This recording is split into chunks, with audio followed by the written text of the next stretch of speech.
Hello and welcome to the oddschecker betting show sponsored by 888 Sport. This is the Ladbrokes Christmas Festival preview from Kempton. Wrapping's done, Christmas shopping's done, unusually organised for once. Stay tuned to hear 888 Sport ambassador Barry Geraghty's thoughts on the weekend's action, including his old friend Epatante, who goes in the Christmas hurdle. She is very good in her day. She's obviously had a few little problems. You could find fault in Newcastle and say she should have gone and won. It's a titanic clash in a Quarto-star novices chase between Brave Man's Game and Ahoy Senor, but Ed Quigley thinks he's got it solved. I'm definitely in the camp here. I think he'll win it, and I think he'll stamp his authority. And a strong each-way fancy for Andy Holding in the big one, the King George. Yeah, he's the one I want to get with at the price from an each-way perspective. I can't see him not running well. We're recording this a little bit earlier than we normally do. It is just after midday on Thursday the 23rd, so 3 days before racing, but crucially 2 days before Christmas. I'm coming to you from the upstairs room at my in-laws, and someone else coming live from his in-laws as well. Although quite a similar backdrop you've got, Ed, is Ed Quigley. Ed, it's a very jazzy shirt you're wearing for the pod listeners. Make sure you check out Ed's reindeer shirt on YouTube. But how have the Christmas festivities started for you? Yeah, wrapping's done, Christmas shopping's done. Unusually organised for once, actually, George. Yeah, it's but no, yeah, Christmas properly starts on the 26th, doesn't it? Really, an absolute unbelievable amount of action, almost too much for want of a better phrase. But yeah, it's brilliant, isn't it? Really excited about Christmas and the racing, and yeah, looking forward to previewing a lot of it in this show. Andy, there's no one I would trust more to weave their way through a 25-30 runner handicap. But I'd like to know how you manage all of the racing on the 26th of December, sitting there at your desk. How do you manage to stay on top of it all? And I imagine the amount of bets, given your ability to find value in any case, it must be quite a lively day in the Holding household. Yeah, I mean that's what it comes down to, George. Really, if hitting on the head, it just becomes what's a better price than another one, if you like. Because I'm probably going to have 20, 25 horses ticked off on my list. All these quality horses have been doing fantastic speed figures in the build-up to Christmas. A lot of them are going to be clashing in the same race. And it'll be about just cherry picking the best value I could see. There'll be no sort of like disrespect to the ones I disregard. It'll just be, oh, that one's 6-4. Okay, I can afford to leave that one alone, but that one's 8-1 in an 8-runner race. So I'm quite happy to have that on my side each way. So that'll just be the process, really. Come in my column on Boxing Day. I doubt very much there'll be too many under 2-1. Well, you've given me two segues there into why people should download the oddschecker app. One is to get your column, the first place anywhere at 9 a.m. every day of racing. And also because value is the most important thing. Always got to be betting value. And the way to do that is to download the oddschecker app, where you will get the best prices, which we'll be talking about today, the best place terms, bookie offers, free bets, and plenty else as well. So if you are watching this, or if you're listening to this, do download the oddschecker app now, the perfect companion for your Christmas betting. We'll get into the racing now. And the way we're going to do this, as I said, we are recording on the 23rd. Final decks are out for Boxing Day. We are still guessing a little bit in terms of the 27th. So we're going to go through the card on Boxing Day. We're going to have a look ahead to the 27th as well at Kempton. And then we'll have a cursory glance at the Welsh Grand National on the 27th as well. And if there are any other horses that Andy or Ed think that you should be flagged up to be on your radar over the weekend, at the end I'll ask them as well for those, although they may want to keep back their Christmas secrets until close to the day. We'll have to wait and see. But we'll get into the opening race at Kempton, the 12:45. It's the only race I think on the day at the moment where we don't have prices, or possibly the handicap hurdle at the end as well, the 340. But the 12:45, slightly a disappointing field, I think, given some of those with entries a couple of hours ago. We've got Pasodoble, Broomfield Berg, Corrigine Rock, Black Poppy, High Stakes Player, and Rebelli are the 6 runners here, Andy. No prices at the moment, but how do you see the market looking here? And are there, this is your bread and butter. Are there any novice hurdlers here that have set some decent times that we should be looking for? Yeah, I mean, no great surprise to know that Broomfield Berg will be the top of the list here. Courtesy that run in a handicap last time out. It was a reasonable time figure. He probably looks the kind of horse that would be beneficiary of an even stronger gallop than the one he got that day. Lovely Citizen took them along at his pace, if you like, and Broomfield Berg was just in behind him. But he was just always looking as though, to my eye anyway, he was doing too much. He's a bit of a no ordinary Joe. I think No Ordinary Joe suffered from that, didn't he? Or has been suffering from that issue. But I think this is a wise move by Nicky Henderson. Sharp track should suit him fine because he's got plenty of boot. If he were mine, I'd just send him on, really. Stop the propensity for him pulling by just allowing him to stride on at his own pace. And I just think he'll be too good for these. I think he'll probably be a shade of odds on. Certainly in my mind, if I was chalking this race up now, he'd probably be a 4 to 5 poke ahead of Paso Doble, who is a nice horse, but I don't really think he's got the gears of Broomfield Berg. He looks almost as though he wants stepping up in trip a little bit. He has run well here, Paso Doble, before, so I'd certainly respect him, but I don't think he's got as much upside as Broomfield Berg, who I think by and large is probably the best horse in the race in that handicap. He might have beaten Silent Revolution the first time out, had he again not raced a little bit too free. That form, as it stands, has stood the test with the third horse, Boomberg, I think, finishing third to Jonbon, subsequently back over the same CNCD. So all in all, it's a race that Nicky Henderson likes. I think he's won it 5 times in the last 10 years. I think Altior won it. Did he back in 2015? He won it with Mr. Fisher 3 years ago. So, yeah, he does target this race, and he looks as though he's got another cab off the rank here. Yeah, Broomfield Berg likely to be favourite and the one to beat, according to Andy. Ed? Yeah, will probably be favourite and is probably the one to beat. A bit of an open goal for him. I mean, he's been expensive to follow. This horse has been sent off favourite every racecourse start to date in his career, and he's been beaten on 3 of those occasions, including at odds on. There are times where the towel's gone in to some extent, but I agree a lot of what Andy's saying. I also think for such a free-going sort, this is a track with much greater emphasis on speed. I'd love to see him go, whereas I think Kempton suited him a lot better than Cheltenham, for example, last time out. This horse, yeah, he's free, he's still raw, he's green.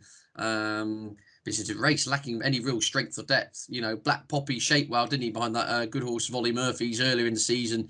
Hasn't really kind of kicked on. And Paso Doble, I think, mark of 126 for now over this trip kind of tells you where he is. Yeah, Broomfield Berg, just not one for me to get excited about. It what could be a shade of odds on, but you'd like to think the class act in this. And as I said, I do think Kempton in this small field potentially will suit better than Cheltenham. I would like to see no kind of tactical malice here. If this becomes a bit of a chess match, that would play against Broomfield Berg. Again, he can get a bit lit up. So yeah, I try and keep this uncomplicated. If you think you're on the best horse, let him bowl along. He's clearly not devoid of a gear or two, and 2 miles, good to softish ground on Kempton should be perfect for him and see him home. But as I said, he's one of those horses that get to be a bit nervous when you start seeing the amount of times these horses get backed in. You know, he clearly holds a high reputation at home. The weight of money that's gone in a lot of these contests. And I remember, I think it was the Newbury race on his penultimate start. They were mortified. He went off 2s on or whatever he did and got turned over. So yeah, look, he's the best horse in the race. I have no doubt. It's just kind of got to get all the pieces of the jigsaw to click with him. And I think by and large, the percentage play will be that he will in this assignment.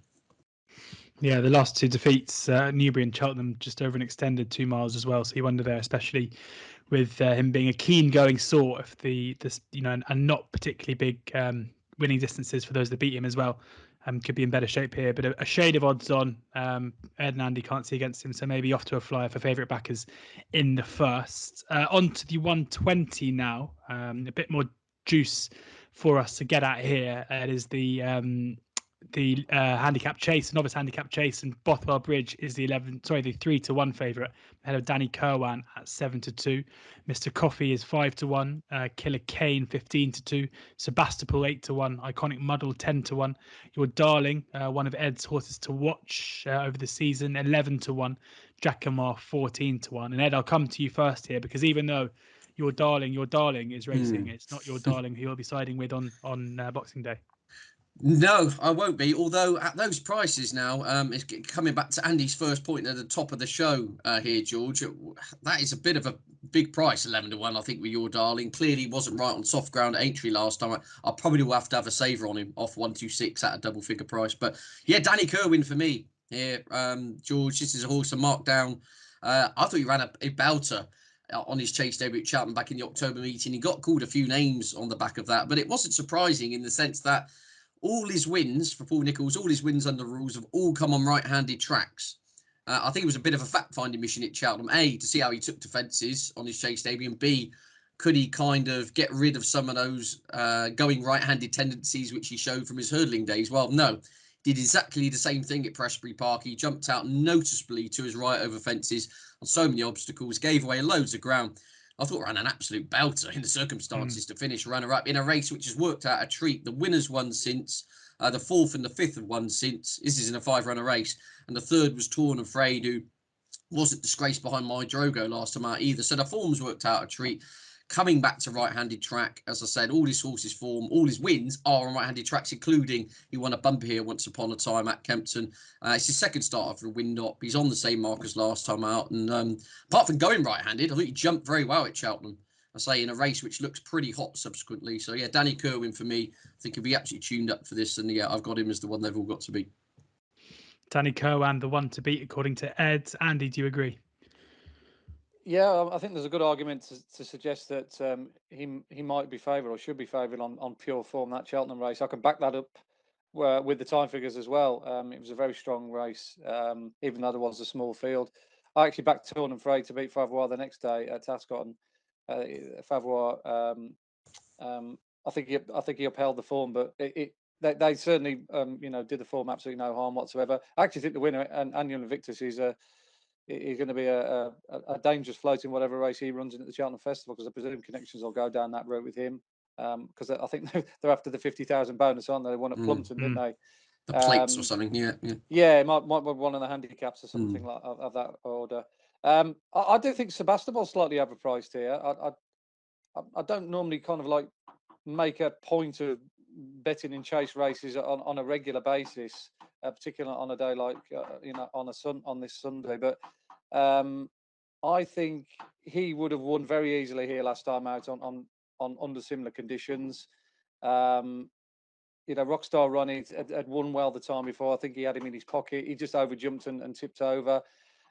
He's a high cruiser. He ties in with third time. Look at the time before. I know he's got all those strings of seconds by him. You think, he's a bit of a chancer. But like I say, last time out, it proved that he would have won. I think he's just getting his act together. And the price is 8-1. Given that he would have won around the track here easy last time out, I think that's a very, very big price from a yard in good form. So if you can still get 8-1 Sebastopol on the day, then he might easily come into my range as a potential bet. Sebastopol for Tom Lacey there, 8-1 best price as it stands. As I say, Danny Kerwin, the one for Ed, 7-2, and your darling one to keep an eye on, 11-1 best price at the moment on the odds checker grids. On then to the Quarto Star Novices Chase over 3 miles, just 4 run here, but a titanic clash at the top of the market, where Brave Man's Game is the 5-6 favourite ahead of the mightily impressive Ahoy Senor at 5-4. T Clipper 22-1, and Katili Briggs is 33-1. Andy, I'll come to you here because Ahoy Senor's win last time out ahead of Mr. Incredible. I'm sure we can all agree that Mr. Incredible didn't really turn up in the way that you anticipated, but a 31 length victory must have you wondering just how good this Ahoy Senor is. Yeah, I wouldn't have an overly a definitive dogmatic view on which one of these two is the best at this very current moment in time. The last time that they clashed, obviously over hurdles, and Ahoy Senor beat Brave Man's Game, and everyone's obviously going to centre around that. But let's don't forget that Brave Man's Game had a hard enough season up to that point. He rocked up at the Cheltenham Festival. He was all guns blazing from the front that day, and he was beat by two very good horses, by the way. But Ahoy Senor did have the advantage of going into that race relatively fresh with his powder kept dry. So I'm not necessarily totally convinced that is a true reflection of their worth. And Brave Man's Game up to now, I think his 2 performances over fences so far have been absolutely spectacular. Newton Abbott, he was brilliant. He was even better at Haydock. His jumping, I think, he's about as bomb-proof as you'll find with a novice chaser. Ahoy Senor was last time out, but he did unseat Rider the time before, so 6 of one, half a dozen of the other on that score. And it'll just depend, I think, who gets into the better rhythm out of the two. They both like to lead.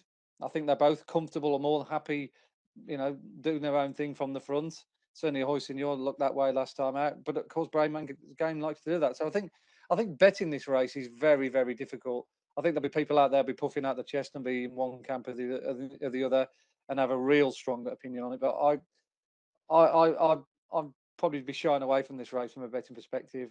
I think because of his bomb-proof jumping, I think that if that is the key component on the day, then you'd always be leaning towards Brave Man's Game. But yeah, it's a bit of a watching race for me. I'm just going to sit back and enjoy it and hope the best horse wins. And there's no accidents, so they both get round and we see a good race. Yeah, absolutely. So on the fence for Andy. Not often we see Andy on the fence, but Ed, I'm hoping we're going to see you puff your chest out and tell us which camp you're in. Yeah, I'll get off the fence for once. Yeah, I'll be with Brave Man's Game here. Definitely. I just think we'll talk about it in the King George later. I just think this course will suit him a lot better than Ahoy Senior. If you listen to the comments from Connections after Ahoy Senior won at Newbury, this race very much wasn't on the agenda. I mean, Lucinda Russell, actually it was Peter Scudamore said in the interview, said, Kempton's not going to be his track, or wait for Lingfield or Warwick with some soft ground in January.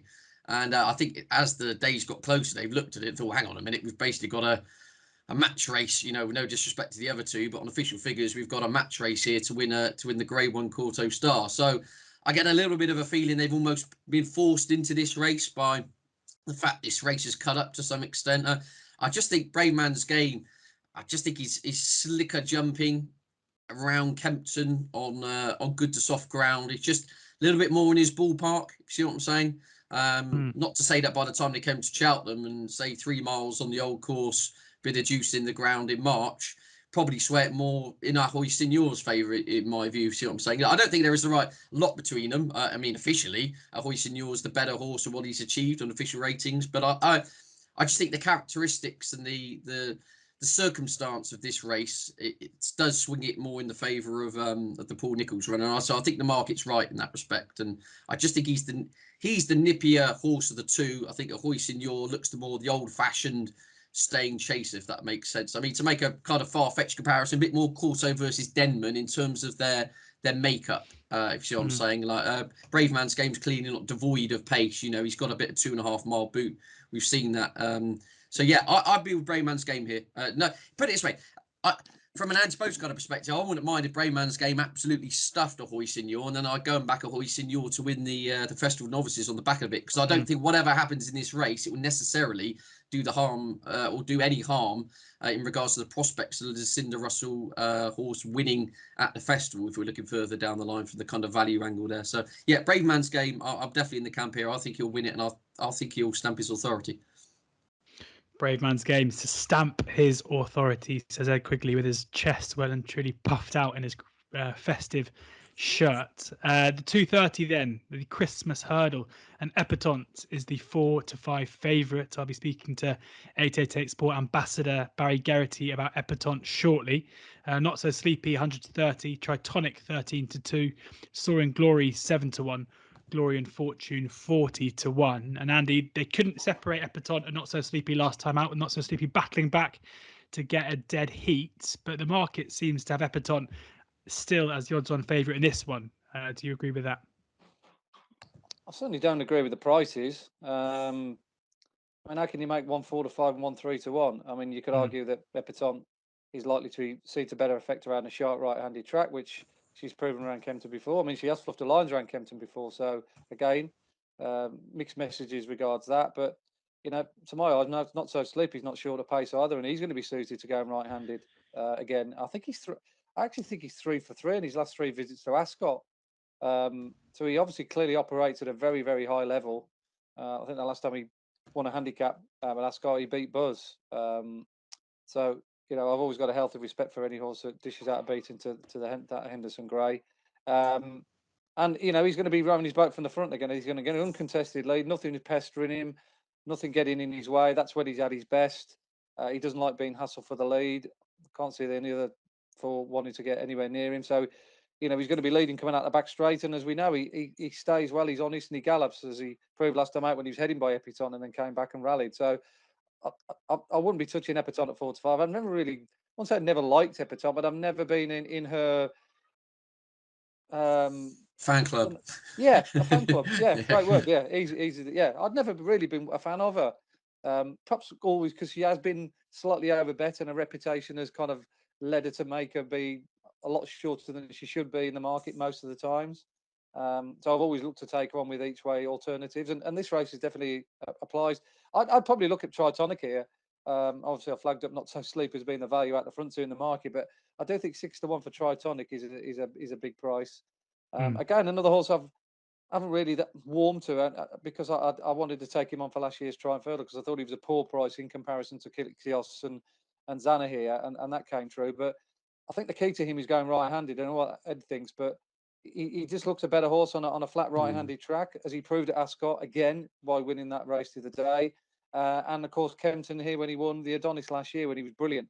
So I think it's a really good move by Alan King. He's obviously looking to strike while the iron's hot, while the horse is well. His time figure at Ascot was very healthy. They went a good gallop that day, and he was well suited to that. So Not So Sleepy being in the race will give him a good target to aim at. So yeah, I think I'd sooner be with him in the Soaring Glory, put it that way. Oh, I think he's a little bit of a soft touch. Yeah. So at the price is 6-1. I'll be more than happy to take him. Probably even each way, because I think he might just jam his way in between the front two. Even if they run their races.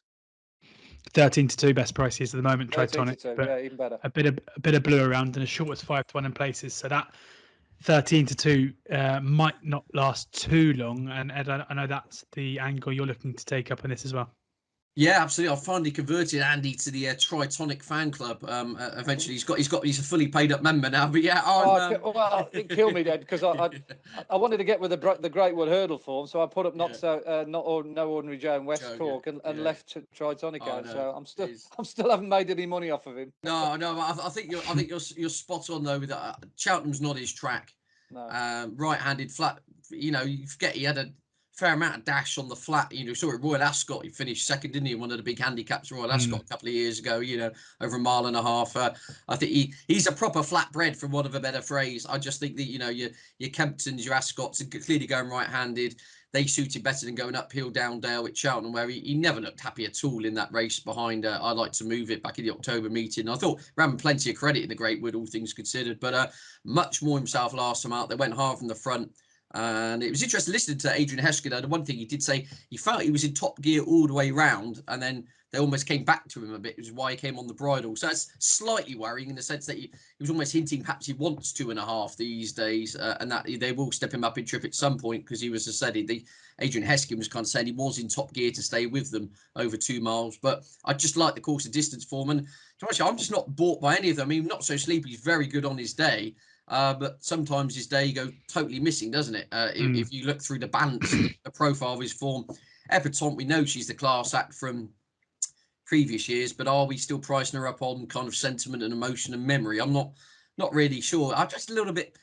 She almost got a little bit worried out of it last time out in Newcastle. Can't quite think of the phrase I want to use there. I thought she'd, win half the track 2 out, and then it just didn't quite materialise. So all in all, I think it's question marks about all of them, but 13-2. I think it's fair for Tritonic, who's, as we say, the last time we saw him at this track, he was devastating, albeit at a lower level. So, yeah, he'll do for me at 13-2. We're going to move on now to the King George, but as we've been discussing Epatante, now's a good time to speak to 888 Sport ambassador Barry Geraghty and get his thoughts on Epatante, who, of course, he rode many times in his glittering career, and plenty of other thoughts ahead of the weekend's racing. Barry, before we get into the racing, I'll ask you the important questions first. What does Christmas Day look like in the Geraghty household? Always was good fun. But I was told last year that when I was riding at about 3 o'clock in the afternoon, I'd start to withdraw a little bit. Obviously, the mind would be drifting off to Kempton and getting myself in order. But the fact they could say to me last year, I'd say I was probably in a slightly different place. So I am working on TV on the 26th on Boxing Day, so I'll have a little bit of a game face on me, but not as much as I would have had in the past. You've got to be careful with those wines, though. If you've got TV the next day, you don't want to be standing there with shaky legs and a shaky microphone after enjoying yourself too much on Christmas Day. No, definitely not. But yeah, so no, it's a more relaxed day than it would have been in the past. Yeah, absolutely. Well, if Boxing Day racing wasn't already exciting enough, knowing we'll have you on our screens as well makes it all the more So looking forward to that. But before we look at Boxing Day and the 27th at Kempton, as ever, it's always good to get your thoughts on what happened last weekend. And I think we have to start with an old friend, an old ally of yours in Champ and his win in the long walk. Now 9-2, joint favourite for the Stayers after that impressive comeback performance. I mean, I guess asking you whether or not you were surprised is probably a silly question, given you know the horse's quality. But what did you make of the win? Yeah, well, listening to Nicky's interview afterwards, you know, he was hoping for a confidence booster, and that's all I would have thought. It was a stepping stone towards, I would have thought, a chasing career maybe. But the race worked out really well for him. The fact that it didn't go as fast, it gave him time to warm up to his jumping. When horses are coming back from fences to hurdles, they don't generally have as good a flow. They might be a little bit careful, a bit deliberate, not jump as slick as the others. And I was afraid that was going to put him on the back foot early on. But the steady pace, he was able to build on his jump, and it got his confidence and travelled like the class horse of the race. On the flip side of that, Time Hill was probably too keen because of the slow pace, and Paisley Park could have done with a better pace to come from off the pace. So it worked against the opposition and worked well for Champ. But with that race under his belt, he's going to improve for it. He's going to improve for the experience back over hurdles, but he'll improve for fitness as well. So no, it's a big step forward for Champ, and I think he's worthy to be at the head of the market. We're going to stick for a couple of questions with the green and gold and Nicky Henderson. You know, that used to be a trio with yourself included as the final part. Jonbon, a horse that you haven't ridden, but a newest addition to that team. Now 5-2 favourite ahead of Constitution Hill for the Supreme. What did you make of that performance? Because we've spoken a lot about Constitution Hill, but Jonbon again, a massive drifter in the market. A lot of people ready to, you know, with the daggers drawn, ready to have a go at the performance. But you know, wow, visually at least that was some performance. Exactly, and then people are there with the daggers drawn, and they're so keen to knock him. But he was very good in Ascot. There was no pace. Everyone were you know, they were ball watching, if you like. They all thought it'd be better to follow him and he'd be keen, but he wasn't as keen. He had earplugs in this time, which I think were a help. Jumped really well, very professional, quickened up from 4 out, quickened again in the straight. I thought it was a very solid performance. He could do no more than he did, but he won like a class horse, and likewise he's entitled to be at the head of the market. Versus Constitution Hill, you're judging him on one run, where you have, you know, 3 runs on the race course with Jonbon. So a little bit more to go on, but I think they're the right two at the top of the market. Yeah, we should see Constitution Hill, I think, in the second week of January. So all eyes there will be on Nicky Henderson's seemingly second string in the race at the moment, but we'll see how that develops as the season goes on. I teased before introducing you that we were going to ask you about a horse you know very well, who we'll see at Kempton on Boxing Day in the Christmas hurdle in Epatante. Dead heated last time we saw her. She's 4-5 here to put that right and get one over Not So Sleepy this time around. How do you expect her to go here?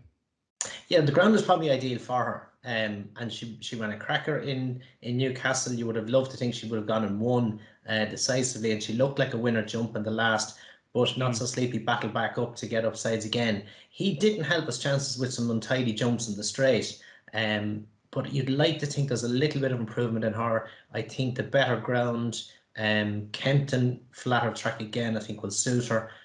So she's a lot just in her favour, and if you were asked to pick which one you'd want to be on, it'd be very hard to pass up on her. With Epatante, I'd be interested to get your thoughts, because you know you rode her at some of her most impressive performances, and also on days where she didn't seem herself, namely, of course, at Cheltenham at the festival. Is she a quirky horse? Are there days where she just doesn't quite seem to have that scintillating turn of foot, I guess, that we often see when she's at her best? Yeah, so the only day she disappointed me was in the Mayor's Hurdle the previous year to win in the Champion Hurdle. She seemed to boil over before racing. So I think with age and experience, she matured from that. She was very good in the Christmas Hurdle 2 years ago, and she bolted up. And likewise in the Champion Hurdle, and that was me and Epatante. I think I only rode it the 3 times. So she is very good in her day. She's obviously had a few little problems, and you could find fault in Newcastle and say she should have gone and won, but you would fancy her chances that she's going to just have another little bit in hand over Not So Sleepy, and I think the better ground works well in her favour. Not So Sleepy, he won the what used to be the Ladbroke Hurdle in in Ascot on heavy ground. So he has form on soft ground. He should handle it better than her, whereas it's given to be good to soft or even just a slow set of good. So no, I think, as I say, if you give me the choice, what would you want to be on? You'd have to go with Epatante. You thought you were on her 3 times. You're on her 5 times, Barry, but I'll forgive you for forgetting I just remembered it. Exeter I won on her one day, I think. Yeah. And first time for Nicky as well. Was that Newbury? Kempton. Yeah, won by I remember it well. Won by 3.5 ahead of A Up Rocky on the 12th of November 2018. Happy memories, even if you can't remember. We'll go on then, and we'll talk about the big matchup on Boxing Day. Brave Man's Game takes on Ahoy Senor. Brave Man's Game, just about favourite. We heard Ed speak a second ago saying that he fancies Brave Man's Game to beat Ahoy Senor. Andy saying he can't really choose between them at this stage. Who would you rather be on? Ahoy Senor. I think he is the absolute business.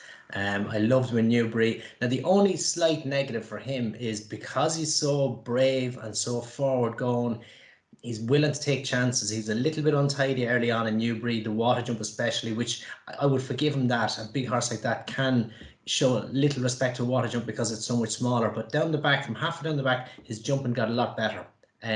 But he's going to be going faster here. Flatter track, there's more emphasis on speed. And he won't be able to afford to make those untidy jumps. They'll be costly. So I think for me, ability-wise, Ahoy Senor, he beat Brave Man's Game in Aintree as a novice further, and I think he's the better horse. He excites me how he jumps. Brave Man's Game is brilliant, foot perfect, very measured, jumps really well. But no, Ahoy Senor, he excites me a little bit more. But it's a brilliant matchup, and I can't wait to see it. It absolutely is. Another brilliant matchup comes in the big race of the day. We've got the King George at Kempton on Boxing Day. And we have Manila Indo and Clan des Obeaux as joint 3-1 favourites, but plenty other contenders in there. Frodon, of course, last year's winner, Asterion Phalange, Chantry House. Which one at this stage are you looking at as being the likely winner? Yeah, I just fear for Manila Indo that, it's as I said, good to soft is as bad as it would be. And 3 mile around Kempton is very different from 3 or 3.25 around Cheltenham. So I'm not fully convinced he has the natural pace for this race. It's a 2.5 mile race in Cheltenham you would use to compare with 3 miles around Kempton.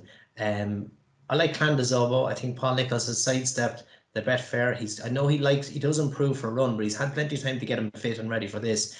And it's a big target. They dropped him in last year as well. Didn't help his cause. Frodon was a good winner, but I think this is a better race. So for me, Clan des Obeaux is the one to be on. Asterion Phalange, how he was travelling when he unseated the fourth last in Punchestown, it was exciting. But on the same token, can you trust his jumping? But he's definitely a classy sort of horse. Chantry House beat Fusel Raffles in the Marsh Chase last year. It's good form, but he needs to be better than that to get involved. And he has the potential to be better than that, but we just haven't really seen him tested. So it's a test for him. Lost in Translation, I thought ran a cracker when he won in Ascot over 2.5. Stays well, has enough pace, I think, for Kempton.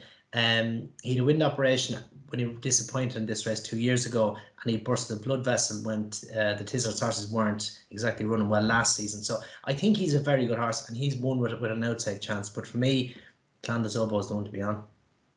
Clan des Obeaux, the one to beat for Barry. And a quick question looking ahead to Monday's racing. It's not, as we're going to discuss with Ed and Andy, the greatest of punting cards on the day, but we've got to talk about Shishkin. We're not entirely sure, as is often the case with Nicky's at the moment, whether or not Shishkin will run. But if he does take up this booking, how do you expect him to, his seasonal reappearance to go? Well, you'd love to think that he would have the guns. Green Teen obviously being the one he'd have to beat. And he is a good horse, and he has the edge on fitness. But you'd love to think Shishkin, if he's the horse we all think he is, that even if he is slightly short, that he would have the guns to deal with the opposition here. So it'll be interesting to see, but I'd be disappointed if he gets beaten. Hopefully he turns up, and hopefully if he does, he doesn't get beaten. Thank you very much to Barry, 888 Sport Ambassador Barry Geraghty, for taking the time to speak to us there. Best of luck with your TV engagements on Boxing Day. We'll all be watching. Cheers, George. Thank you. Yeah, thank you very much to 888 Sport Ambassador Barry Geraghty there for sharing his thoughts on all things Christmas racing at Kempton. And now I get to ask Ed and Andy about their thoughts on the King George. Of course, 3 miles over at Kempton, and Clan des Obeaux is joint 3-1 favourite alongside Minella Indo as it stands. Chantry House is 5-1. Frodon, last year's winner, 20-1 SP last year, 11-2 this time around. Asterion Forlange, 13-2. Lost in Translation, 14-1. Tornado Flyer, 22. St Calvados, 22s. And Mr. Fisher, 40-1. Andy, it's the big one, so I'll give you first run. Yeah, a really good edition of the King George. First and foremost, we've the standard of runners we've got this year is, I think, above average in comparison to the last 4 or 5 years. I would say. Obviously, we got a Gold Cup winner in there as well. That obviously adds to the spice. And we've also got 9 runners as well, which makes it a really good each way betting heat. Interested cheek pieces have gone on Minella Indo. I must admit, I've probably been sleeping now. I didn't read any in dispatches that Henry de Bromhead was going to do that. Perhaps he just feels as though he needed a little bit of a wake-up call after Down Royal. I certainly think we'll see a sharper Minella Indo than we did at Down Royal. And certainly fitness-wise, you'd like to think he's come forward quite considerably. Whether he handles, for him, a fairly tight right-handed track. He's gone around, sort of places like Wexford, so I don't think it's that big of an issue that probably 1 or 2 will make out. My theory with him may be it just took him a while to warm up last year. I almost think perhaps the spring is the time to catch him. So he's always going to be better off in the Gold Cup, isn't he? That Cheltenham suits him better than most, as we know by his career record. I think he's going to run a huge race here, Minella Indo. I'd certainly prefer him to Clan des Obeaux, only marginally, but I would. Obviously, Paul's looking to keep Clan des Obeaux fresh this year, and he's avoided 1 or 2 other potential targets along the way just to come here fresh in a bid to retain his crown. Certainly respect him, but I wouldn't want to back him at 11-4. It leads me on to Chantry House, and I just think he's the one who I think could be tailor-made for this race. They're going to go good gallop. Frodon, as we will know, will get the early lead. Whether it's an uncontested one, all depends on what Asterion Forlange does. He's the only other potential spoiler. But I think Chantry House has got that lovely combination of having good 2.5 mile tactical speed, which you need for a track like this. And of the evidence we've seen so far on his 2 runs over 3 miles, it seems as though 3 miles is not a problem either.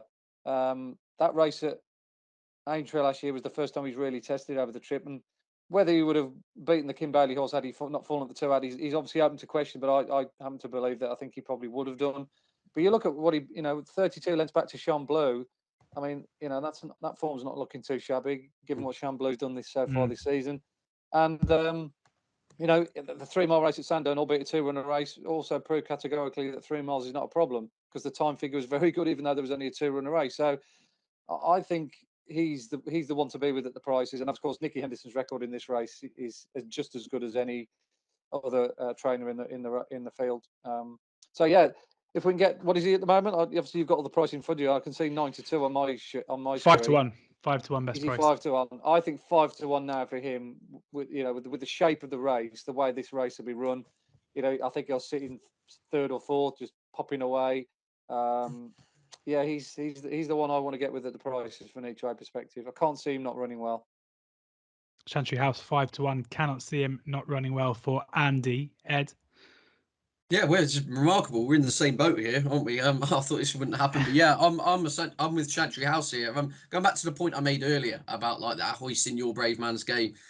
I think Minella Indo might be a bit of that Ahoy Signor in the sense that I can see what the cheap pieces are on him. I personally do think 3 miles on good to soft round here might just find him off the bridle a bit. I'm not saying he's a Santini by any stretch of the imagination, but I just wonder whether he'll just be on it the whole time, and he's going to have to kind of go a yard quicker than you'd like to. As Henry de Bromhead says, he says, this fella, for whatever reason, seems to grow another leg when he arrives at Prestbury Park. Well, this isn't Prestbury Park. There's a much greater emphasis on speed than stamina, which we know he's very comfortable when conditions of the race bring his stamina into play. So I just wonder, Minella Indo, Clan des Obeaux, does have a horrendous record when fresh. However, he clearly has been trained by design differently for this race, if that makes sense. Coming in here a fresh horse, Paul Nicholls felt that he's running the Betfair Chase a couple of years ago, took the edge off him. So I don't know what to make of him. Basically, I'm not convinced by either of the top two at the market at the prices, and I do think Chantry House, he has that 2.5 mile boot. His overall collateral form doesn't entitle him to be up there with the others yet, but he hasn't really had the chance to prove it, if you see what I'm saying. And yeah, if you do take the entry run on face value, as Andy says, I mean, he had Shamblu beating the distance behind him. He had Fiddler on the roof in behind him, of course, who's shown some very smart form this season already. Went close at Newbury, didn't he, last month? So yeah, I'm with Team Henderson here. I'm with Chantry House, and I've had a few quid each way on Mr. Fisher, who would have had a prep run in the Peterborough, but they had to miss 10 days work or so with a little heart murmur. They've had an operation to correct that. And again, I just think he's 2 from 2 at Kempton.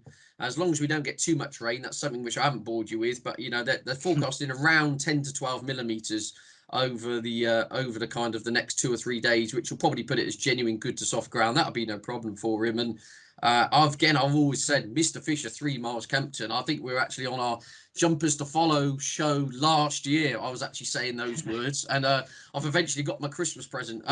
So yeah, again, he's 40 to 1. I think he's a huge price personally, especially if they go hard up front. I think tactics will clearly play a big part here. I mean, Frodon and Styrian Flange aren't going to hang around. I can't imagine Nella Indo around 3 miles in Kempton is going to want to be held up to produce a turn of foot. I think he's going to be ridden fairly promptly. St. Calvados was in the van last year. I think this will be running a furious gallop with the likes of like Clanders Oboe and Lost in Translation. Mr. Fisher kind of trying to be smuggled into it, if you like. So I envisage there could be a little bit of a pace collapse here. It might just be a run too soon for Mr. Fisher, but if he kind of picked up the pieces and stayed on into third, I wouldn't be shocked. So I'm very much in the 7 Barrows camp here with Chantry House. I've backed to win. I've backed Mr. Fisher each way. And just finally on the race, I mentioned Asterion Flange. I think from a price perspective, this horse is an absolute joke. How he's 6 to 1 to win the King George. He's won one of his last 7 races over fences. I mean, yeah, if he was a 16 to 1 poke, fair enough. I mean, everyone's latching on to that John Durkin run last time out, but crikey, if I'm backing him at 6 to 1, I want to be watching behind the sofa with Bulletproof Vest or something. I mean, yeah, not for me in a month of Sundays. When the reigning champion Frodon's basically the same price as him, I just think that's daft. To be honest with you, just from a price perspective, nothing against the horse. So yeah, Team 7 Barrows for me, Chantry House to win, and Mr. Fisher runs in the third. I'll go back in from some more port and cheese. Mr. Fisher, yeah, best price 40 to 1. That is with our sponsors 888 Sport, but Chantry House 5 to 1, best price as it stands. It's not often that I give my view on these races. Sometimes it happens to good effect, but I wonder if St. Calvados at a big price on the day could be an interesting one as well. First run for Paul Nicholls, travelled very well into the race last year. Paul Nicholls said yesterday that he reckons he'd have won or could have won if it was for better jumping. And I wonder if we'll see a little bit of improvement for the stable switch from Harry Whittington's to Paul Nichols's in the best of his form. You know, finishing, what was it, a head behind Min in the Ryanair a couple of years ago. Certainly no shortage of class, and maybe forgotten in the market with Frodon and Clanders Oboe taking most of the attention away. So I'm hoping that I'm going to see 30, 40 maybe on the exchange on St. Calvados on the date. And if it wins, then let me know, because this has happened once before. It was a couple of years ago with the one Greatrix horse last year, and we landed once. So we'll see. I'm sure lightning will not strike twice, but there is, it's the 23rd of December, and I've given my first tip on the oddschecker betting show of the year, and I'm sure it will come to nothing. On then to the last race of the day, the 340, the handicap hurdle. And we have no prices here at the moment. 10 run, Marie's Rock, Earl of the Cotswolds, Antayer, Echo, Heros de Sol, Comanche Red, Onto Victory, Our Surprise, and Albert Van Ornum and Hydroplane are the 10 runners. Ed, anything here? Anything catch your fancy? No, I'm sitting this one out. I imagine this Heros de Sol will probably get backed into favour as he always does. Never one of these Nicky Henson horses, which clearly, works like binocular at home or something, and then doesn't quite do it on the track. But interesting they're coming here with him, because on his the only thing I noted down on his handicap hurdle debut, Newton Abbott, he went left-handed pretty much at everything. Well, if you wanted to find the opposite of left-handed, Kempton's pretty much it, isn't it? In terms of they'll trap round here. Whether the 2 miles 5 furlongs, that kind of trip angle, perhaps that step up your trip will bring improvement. He's clearly a horse. You listen to all the pre-season bulletins, and he's the horse they keep thinking is going to blossom into this really good individual. And off 125, I'm sure again he will get punted. But a race I will just happily take note of with another day ahead. Andy? Yeah, I'd probably be a little bit more strong on this race than Ned. I don't think there's that much strength in depth in this race. Onto Victory, I think he's a bit of a funny so-and-so. Having watched him a few times this season, don't think he finds a massive amount off the bridle. I'm not totally convinced by the Henderson horse. Until I thought was a slightly lucky winner last time out. I think it was a race at Guernsey should have won, but he made a bad mistake at the last and rather let him in. So yeah, I quite like the chances of Marie's Rock. I thought she ran really well in the Great Wood. She was given far too much to do, but I think the Great Wood forms, easily the best form line as far as I could see coming into this race. We saw with Tritonic the day, and she only finished just behind Tritonic. She looked as though she was just a little bit ring rusty first time out at Wetherby behind Molly Ollie's Witches when it was a good ride by Dan Skelton. He went wide all the way around the outside and kicked in the straight and got first run. And she went round the inside on the swamp and took a little while to get into top gear. So again, she's just come up a little bit shy in a good listed race at Wetherby and a top class handicap at Cheltenham, and a finished respectable 7th. But to my eyes, she looks as though she wants further. The 2 mile races seem to be a little bit getting her on ahead, whereas I think stepping up to 2.5 will be ideal. And she goes really well right-handed. She won a listed race at Taunton last year, didn't she? On good ground, going right-handed. So, hopefully it's looking like a good day for Nicky Henderson. I think we've tipped up at least 2 or 3 of his horses, and hopefully he might bookend the card following the Broomfield Berg project in the first. Yeah, Marie's Rock is the one there to look out for, and a couple of others, but no prices as it stands at the moment. We'll move on then to Kempton on the 27th on Monday, the 120, the Wayward Lad Novice Chase, and the market is kind of being reformed here as we record because Sebastopol and Rare Time have been declared for Sunday. This is an embryonic market, let's say. This could change beyond all recognition in the hour or so it's going to take to finish this podcast and release it. So apologies if that is the case, but we'll do our best. And as a betting heat, it's not particularly interesting anyway, Ed, but we'll do our best. Edwardstone is the 4-9 favourite ahead of Solo at 100-30. Do your job. That's what I often say to you off air. 11-2. Rare Time 8-1. And Sebastopol is 10-1. Yeah, I mean, a steering job if official figures are anything to go by, and as the market would probably suggest, in all honesty, George, I mean, it was, whichever way you slice it, it was an impressive performance. Sandown, wasn't it, last time out, powered up the hill. You could say perhaps third time lucky, underperformed, etc., etc. But you'd be trying to be a bit churlish to take away the gloss from Edwardstone. I think it was very good on that occasion. Should win this, really. I mean, of course, has to carry the penalty, but hard to kind of see why he would lose it. That makes sense. I think Do Your Job wasn't actually travelling that badly. I think it was the 8th or 9th fence he came down at in that contest. With a clear round here, I think he could follow him home. I was interested looking at that horse. I mean, I've always got him down as a bit of a speed horse because obviously got that entry form in the book, but a lot of his early form came on very soft ground. So I would be interested. But what I'm saying is perhaps he goes on softer ground, and perhaps some of these horses get pigeonholed, don't they? But if you actually look at what's in the form book, Do Your Job does have plenty of form, and the mud is flying. If we get the kind of upper end of the forecast rain and it becomes 15 to 18 millimeters, that would probably help him. I think it's fair to say. So yeah, I think Edwardstone steering job. Do Your Job with a clear round. I think he can. I wouldn't say give him a race, but I think he'll definitely be chasing his shadow at least here. But it's a bit of a non-event for me, this one, George. Bit of a non-event for Ed. Is there an event for you, Andy, or should we move on to the Mayor's Handicap? Yeah, all I would say with Edwardstone, with his performance in the Henry VIII, his overall time and sectional times were better than Grenadine. In fact, he was a good bit quicker than Grenadine on all points of that track that day at Sandown. So he's obviously a very good operator for a novice, and I still think he's underestimated in the Arco market. I'm not sure why he's still trading at sort of in around the 7-1 mark.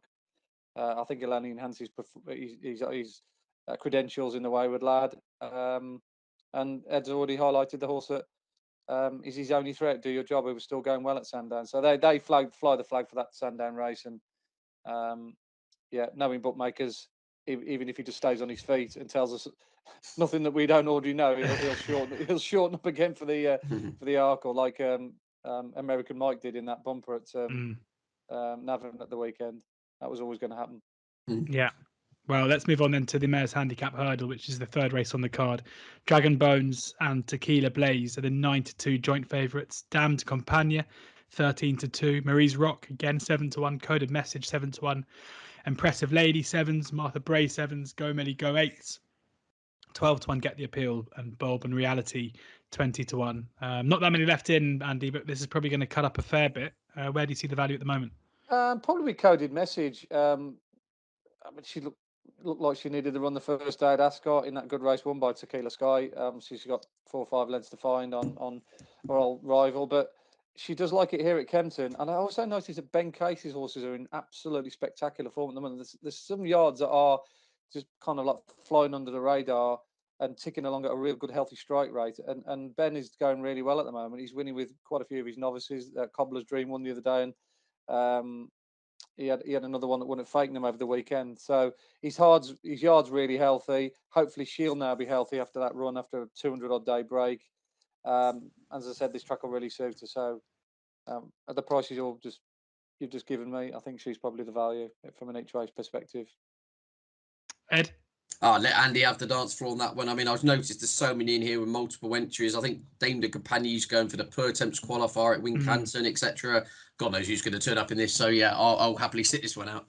It's not a bad betting race actually, because as Ed just said there, Marie's Rock won't go. Duke de Company will probably go Wincanton. You might get a situation now, if you get on board very, very quickly, you get this podcast before like the decks come out, you can get, say, an each way price about a horse you know is running, i.e. a Coded Message, and you end up backing it each way 3 places 8-1, where on the day there'll be 6-7 runners and she's only like 6-1. So yeah, if you've got that extra bit of an edge, then it's probably not a bad race to have a crack at now. Find a way to make the most of the race cutting up. The 230, again, not many firms out with their prices for the big one on Monday, the Desert Orchid Chase. But we have some prices here. Shishkin is the 2-on favourite as it stands, with Grenadine 13-8. Fun and Buell Savola 6-1. Sky Pirate 8-1. Before Midnight 12-1. Andy. Yeah, again, another race that I'm quite happy just to watch and enjoy. We're waiting to see what Shishkin, can do first time back. We're just waiting to see him come back on the racetrack. But the sightings of him are going to be quite threadbare, I think, all the way up to Cheltenham. We've got another Altior on our hands here. They dare get him out of his box. I think if he kind of like, there's all kinds of things that could go on with him potentially. But yeah, I mean, he's just a brilliant horse, and we know that. He's favourite for the champion chase, deservedly so. And if he turns up here, then you'd imagine he'd be beating the likes of Grenadine and Before Midnight, who are useful in their, obviously, particularly Grenadine proving himself in the Tingle Creek, very useful in their own right, but they're still not quite in that bracket that you'd like to think that Shishkin is. So not a lot I can say that we don't already know about Shishkin, unless Ed's got a stronger view than me. No, I would just say it's not entirely at the time of recording. We don't actually know he's running, do we? I suppose it's the big worry, and then this market goes totally AWOL, doesn't it? I mean, again, the vibes from Nicky Henderson, we're going to leave it to last minute to work in before we. It's all very kind of cloak and dagger, isn't it? I mean, is there more wrong within perhaps we're being led on to believe? I see final line of Nicky Henderson's quote was, "If you've got to wait for the Clarence House, so be it." So it's clearly in the back of their mind that missing this isn't really all that big a deal. So yeah, I mean, if he was, what was he? He was 95% and he missed Sandown, so I suppose he's got to be 99.9% to line up in this. So that might not even be enough. So yeah, Shishkin turns out, it'd be nice to see him strut his stuff, but again, he will have it on his plate against race fit rivals. He will have to be on it first time out, and yeah, I'd just like to see him run, and I'd like to see him win, and it would. We like to see the best horses come to the fore, don't we? We've already seen kind of a Nurgamine come back and lay down the marker, and we'll see him again over Christmas. And be nice to see Shishkin at least just turn up and strut his stuff, and we can the marketing teams around the country can start kind of building the big clash we all want to see in 12 weeks' time. But just hope he lines up, and I'd love to see him put in a really good performance. Yeah, not great from a betting perspective there, but fingers crossed Shishkin can get the job done. On then to the 305 on the day, which is the handicap chase, and we've got De Machine is the 5-1 favourite ahead of Captain Nord at 6-1, Man of the Mountain 8-1, Kitty's Light 9-1, Phlegmatic 10-1, Morning Vicar 11-1, McTotty 11-1, Fortescue, and Corto the King, and Canelo and 5-star Getaway all 12-1, 14-1 bar, Andy. Yeah, it's a race I'm definitely not going to be betting in.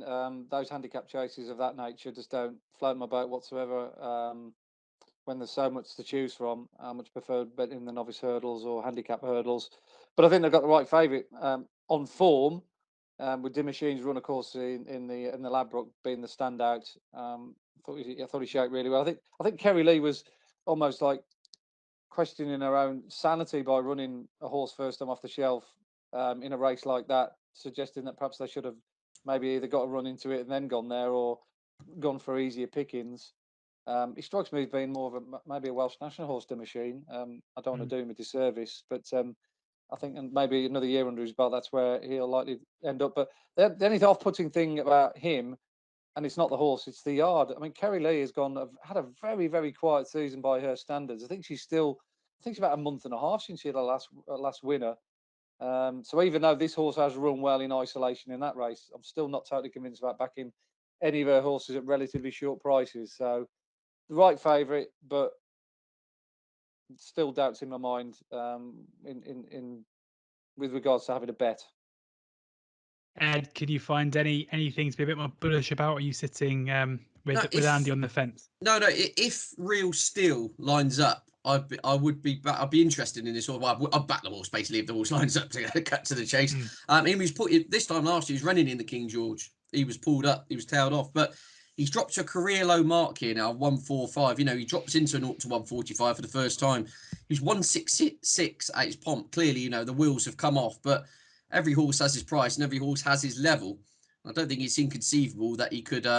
This is a huge drop down in grade from the kind of battles he's been fighting over the last couple of years. He ran a Stormer, didn't he, in a Gold Cup once upon a time as well. So I think Bryony Frost is one. I've had a look on the old on the entries. She's penciled in to take the ride as well. There might be a hint that he's going to line up. If he does, he's the easiest race he's run in for about 4 years, and I think he's near enough a double figure price. He carried my money. In fact, I might go and back him sooner rather than later, and take the chance he lines up, because as I said, his back class entitles him to laugh at a lot of these, and they're the kind of angles I like in some of these handicaps where you've got a lot of exposed types. Yeah, 14-1 best price at the moment for Real Steel. Before we let you guys go, going to move from Kempton to a quick look over at Chepstow in the Welsh Grand National, where we've got Secret Reprieve is the 9-2 favourite across the board. The Big Dog 7-1, Highland Hunter 8-1, Hold That Taut 8-1, I Will Do It 12-1, Day Saba 14-1. 16-1, Mighty Thunder, Native River 16-1, Potter's Corner 16-1, and plenty of others there. Ramses Tatay and Hill 16, Eurobot, Elegant Escape, Colorado Dock, all 20s. Plenty left in as it stands at the moment, Andy. Any fancies for you in the Welsh National? My first starting point for a race like this is always to look for horses that have got Chepstow form. Unfortunately, the one I was pinning my hopes on this season, I put him in virtually every listing I tend to follow, because this is a bonus race. It was asked me early, but then he went in at that schooling gallop the other day. Luckily, I hadn't backed him anti-post, not like I did Buzz. I'm afraid I've got wounds to be licking all the way through it to the Stays Hurdle with that one. But I got a chance to sort of have another crack at this race without losing anything financially. So with a completely clean slate, we've got that form line of Ask Me Early's Novice Chase victory here last year, represented by two of them that ship up here 12 months on. Highland Hunter being one of them, and the other one that chased home Ask Me Early is Venetia Williams' horse, Hold That Taut. And I think this is potentially still very well handicapped, not only on that run, because that race was incredibly good on the speed figures for a novice chase, but on what he did subsequently the other day at Carlisle to a good bunch of seasoned handicappers. First run for 247 days. He always went through the race like a very good horse. And I thought he won with a ton in hand. That's clearly been the objective, just to give him one run, to come back to Chepstow. It's a race that Venetia has done well in the past. Her chasers, I think if you followed her chasers just by blindly for a pound stake in the last perhaps month or so, you'd be well in profit. And obviously he's going to be out of the handicap, but off a lightweight with Native River being in the race, I don't know who they're going to look to use with regards to jockeys. Then he's obviously going to be a very dangerous float off the foot of the weight. So, and he likes to race prominently as well. I think that's another point worth making. You have to have horses racing prominently at Chepstow, which is good. So yeah, he ticks every box I'm looking for. Hold that thought.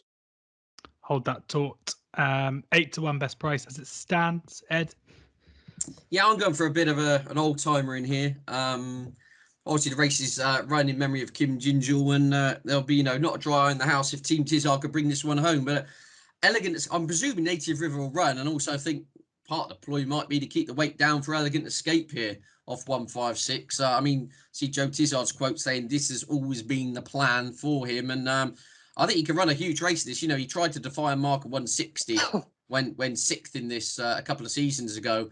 It wasn't a bad run at all things considered, on ground that was a little bit quick. There's a deluge of rain due in South Wales over Christmas Day into Boxing Day. That will only enhance his chances. And if you take that sixth place run out the equation, his form figures at Chepstow read first, second and first, including winning this back in 2018 off a mark of 151. So, as I say, a mark of 156, it kind of leaves him in the ballpark or there or thereabouts. He's clearly going to have to run to his best or somewhere near his best. But I think he's a big old price here, personally. He's clearly been targeted at this. We know he loves the track. Rain will only help his chances. And, yeah, I imagine from an each-way perspective, I imagine Native River it'd be in interests of Team Tizard to run Native River if they think, if this has always been the plan for Elegant Escape, it will help him out in that sense to stop him going up to top weight. So, yeah, Elegant Escape for me each way. I wouldn't be shocked if he was in the mix come the last fence.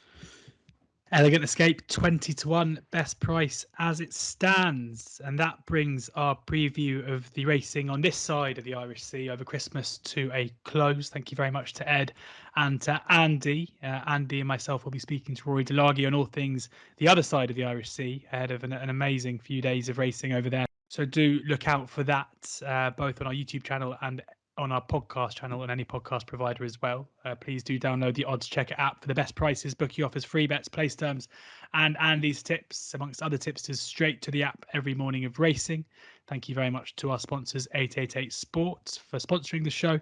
Do check them out. And thank you to 888 Sport ambassador Barry Geraghty for sharing his thoughts with us too. He's doing the same as well for the Irish action as well. So do check that out. Have a fantastic Christmas. Merry Christmas from all of us at Oddschecker, and look forward to speaking to you in the new year.